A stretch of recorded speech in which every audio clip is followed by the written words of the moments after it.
Hi guys, welcome back to my channel.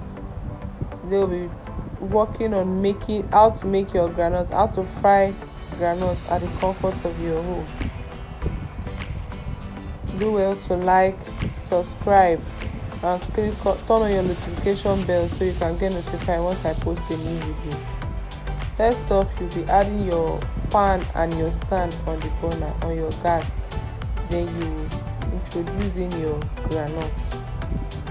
Mind you, I already soaked out my groundnut with a little bit of warm water and salt for 15 minutes before I strained and I allowed to dry for a little before I start frying.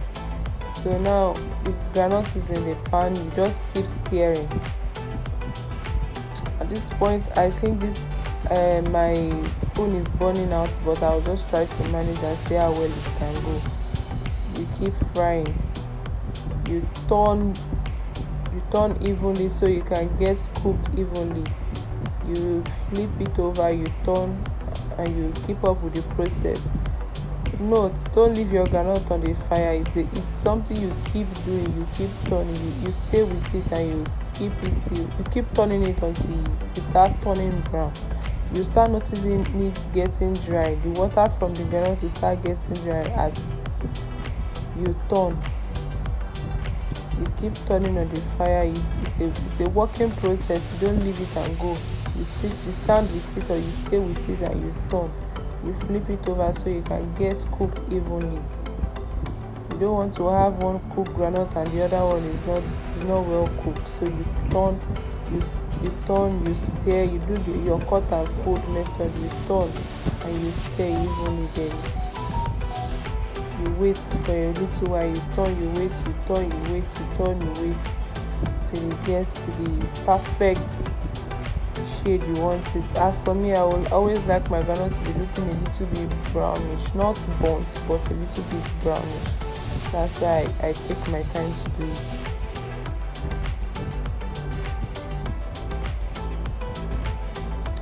At this point, I finally had to change the spoon because I was not comfortable with it. But it's almost getting to the stage where I'll be dropping it, but I just wanted to get that perfect crunchiness. That's why I'm still keeping it. I'm still turning.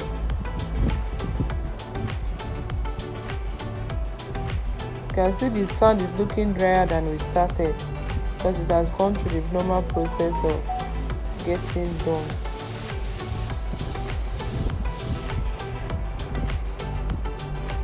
If you take a good look at it, you will see that the sand, at first when we added the groundnut, the sand was sticking on the groundnut, but at this point it is looking very dry.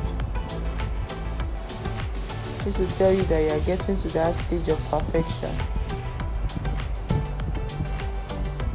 You pick a seed or two, you try to peel off the skin. Once the skin comes off, then you know that it's ready.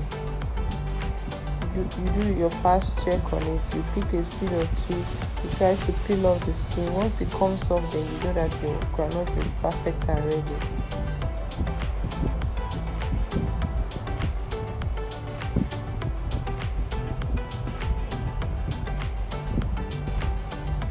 Now this point is ready. You can see that it's all cooked and the shafts came off it easily. Then you strain it out. If you have a bigger sieve, you can just take it up, turn it over into the sieve and you strain it out, but this is what I have, so that's why I'm taking it in batches. I'm straining out the groundnuts in batches. I strain it out till I've been able to take out every seed of groundnut from the sand. At this point, I've turned up my burner, mind you.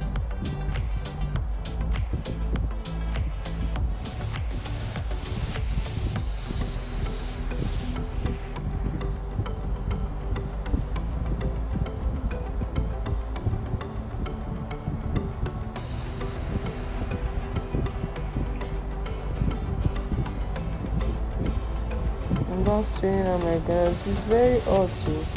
Don't start turning it with your hand like I'm doing it. Just take your time to allow it cool.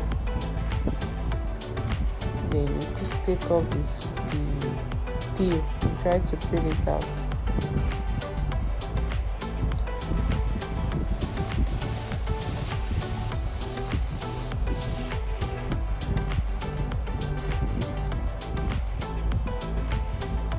Here I am quickly trying to do it so I can show you the final process. So I can show you the final result. And here is it. You can enjoy with gari. You can turn it into peanut butter. You can make groundnut soup out of this. And see how easy it is and clean. If you watch this moment, thank you.